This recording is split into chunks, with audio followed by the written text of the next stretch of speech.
여러분 반갑습니다. 도서관에 가서 좋은 책을 중개하는 여러분의 중개소원입니다. 구독과 좋아요는 사랑입니다. 종로구 안국동에는 서울 공예박물관이 있습니다.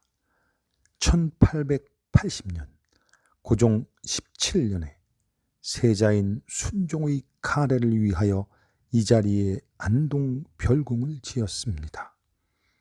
이후 민간에 매각된 별궁은 경성 휘문 소학교, 풍문 여자 중고등학교를 거쳐 2017년에 서울시가 매입해 지금의 박물관으로 리모델링했습니다. 공예박물관 1층에는 작지만 예술의 향기로 가득한 공예도서관이 자리합니다. 오늘은 공예도서관에 가서 전쟁을 반대하고 서로 사랑하라는 겸해 사상을 설파했던 묵자를 중개해드리겠습니다. 묵적이 쓰고 최환이 옮겼습니다.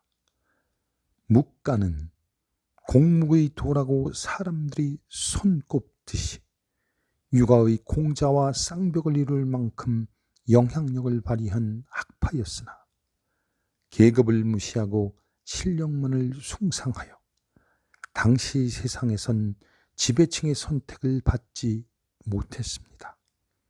그러나 아편 전쟁 이후 서구 학문만 중시되는 분위기 속에서 실용적이고 개혁적인 묵자는 중국을 구할 유일한 사상으로 재평가되었습니다. 자, 그럼 산책을 시작하겠습니다. 군주가 한 나라를 다스리는데 그 나라 안의 어진 선비를 아껴주지 않는다면 그 나라는 망하게 될 것이다. 어진이를 발견하고 즉시 기용하지 않는다면 그 군주의 일을 태만하게 하는 것이다. 어진이가 아니면 금난을 해결할 수 없으며 어진 선비가 아니면 국정을 도모할 수 없다. 어진이를 소홀히 하고 어진 선비를 잊어버리고도 나라를 보존할 수 있었던 군주는 일찍이 없었다. 옛날 진나라 문공은 나라 밖으로 도망갔으나 천하의 맹주가 되었고, 제나라 환공은 부득이 나라를 떠났으나 제후들을 제패하였으며, 오랑 구천은 오왕 부차에게 굴욕을 다하고도 여전히 중원의 나라들을 위협하는 어진 군주가 되었으니 이 세 군주가 명성을 얻고 천하의 공을 이룰 수 있었던 것은 모두 그 나라에서 큰 굴욕을 참을 수 있었기 때문이다. 군주에게 가장 좋은 것은 실패하지 않는 것이고 그 다음은 실패를 하더라도 그것으로 성공할 방법을 얻는 것이다. 이것을 두고 사람을 잘 쓴다고 하는 것이다. 나는 일찍이 편안한 거처가 없는 것이 아니라 스스로 편안한 마음이 없는 것이며 충분한 재산이 없는 것이 아니라 스스로 만족하는 마음이 없는 것이다 라는 말을 들었다. 이 때문에 군자는 자신에게는 엄하고 다른 사람에게는 관대하나 일반인들은 자신에게는 관대하나 다른 사람에게는 엄하다. 군자는 어떤 자리에 기용되었을 때도 자신의 원래 뜻을 바꾸지 않으며 뜻을 이루지 못했을 때는 그 원인을 탐구한다. 비록 평범한 백성들과 섞여 있더라도 끝내 원망하는 마음이 없는데 이는 그에게 자신이 있기 때문이다. 이 때문에 자신에게 엄하게 하는 자는 반드시 그가 바라는 것을 얻게 된다.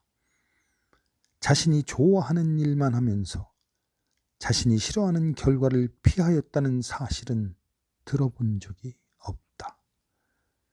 이 때문에 권신은 군주를 속이고 아첨하는 신하는 군주를 다치게 한다. 군주에게는 반드시 감히 진실을 말하고 자신의 잘못을 바로 잡아주는 신하가 있어야 하며, 윗사람에게는 감히 직언과 간호를 하는 부하가 있어야 한다. 다른 의견을 지닌 사람은 반복하여 쟁론을 하며, 군주에게 충성하는 사람도 감히 직언을 해야만 비로소 백성을 오래도록 먹여 살리고 나라를 보존할 수 있을 것이다. 신하가 자신의 자기를 중요하게 생각하여 자신의 의견을 말하지 않으며, 가까운 신하도 침묵하고 먼 신하도 입을 다문다면 원하는 백성들의 마음 속에 맺히고 아첨하는 신하들은 군주 주변에 모이며 좋은 의견은 막히게 되어 나라는 위험에 빠지게 될 것이다. 하나라 거란과 상나라 주왕에게는 천하에 어진 선비가 없지 않았는가. 그 결과 자신들은 사료되고 천하를 잃어버리고 말았다.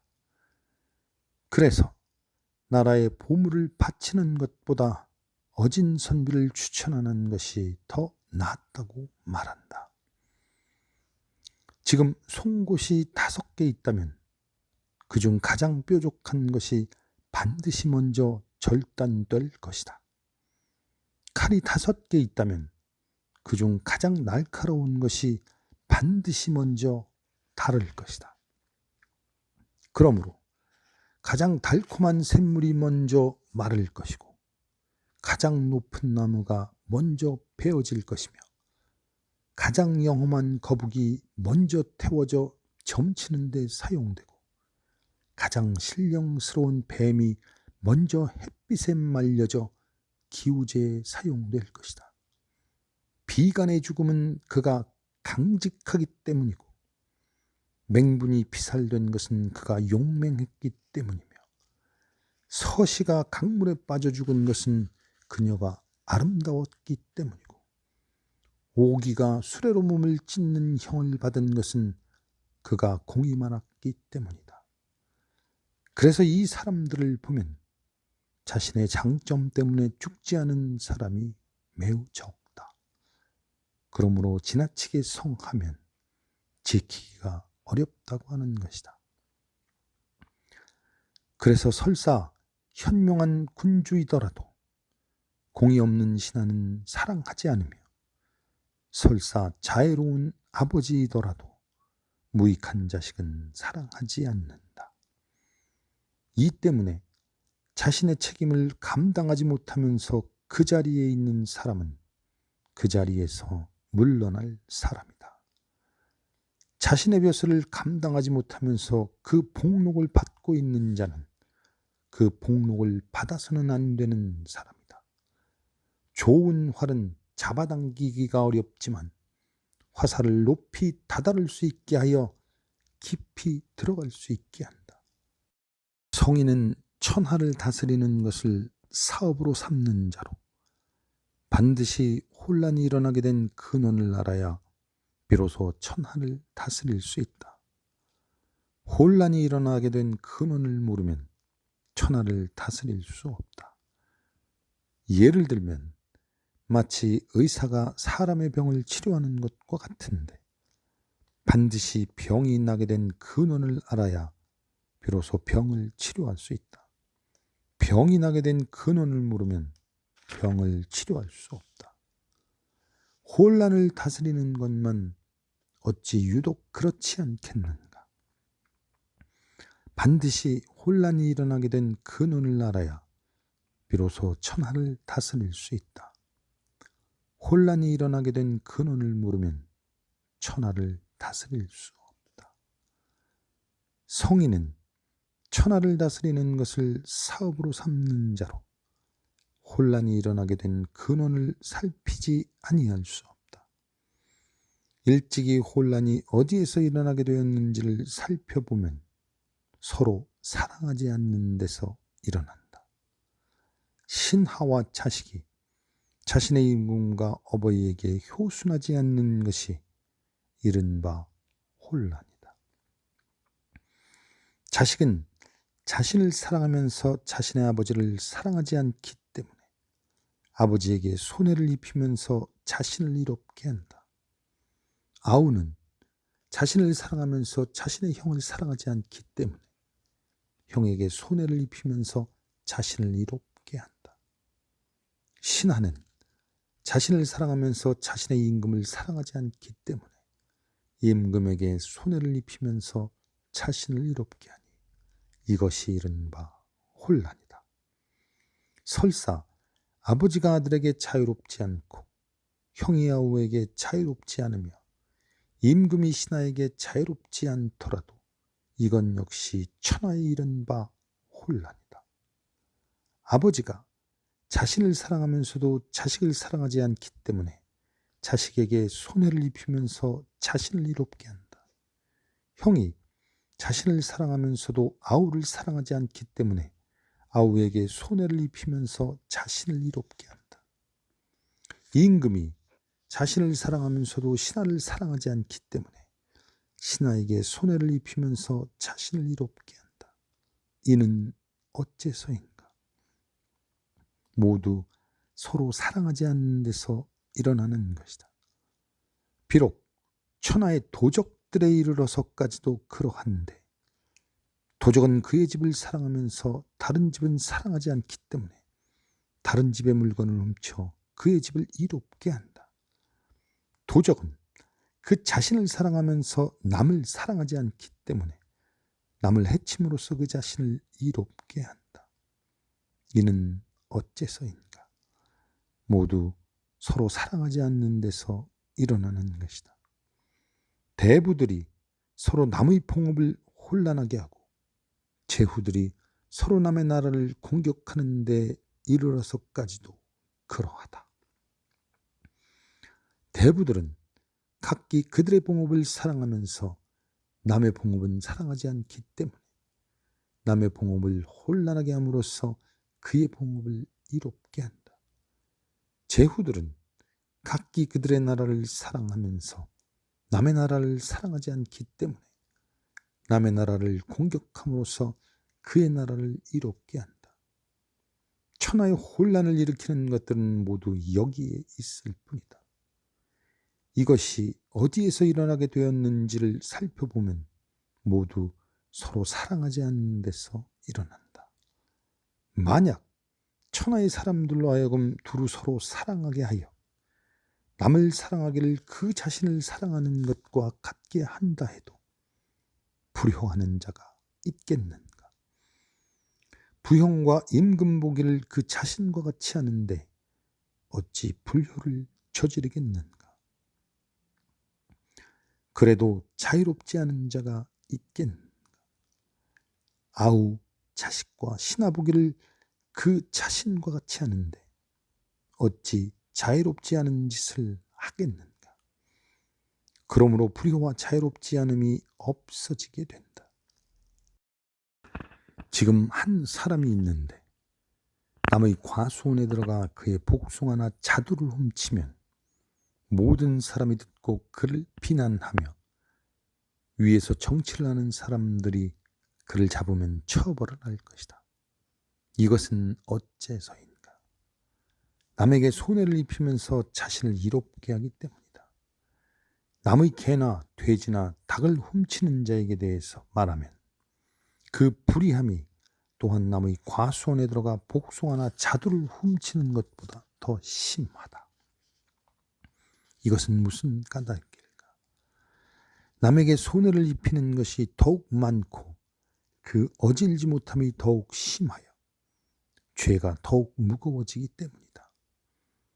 남의 마국간에 들어가 남의 말이나 소를 훔치는 자에 대해서 말하자면 그 어질고 의롭지 못함이 또한 남의 개나 돼지나 닭을 훔치는 것보다 더 심하다.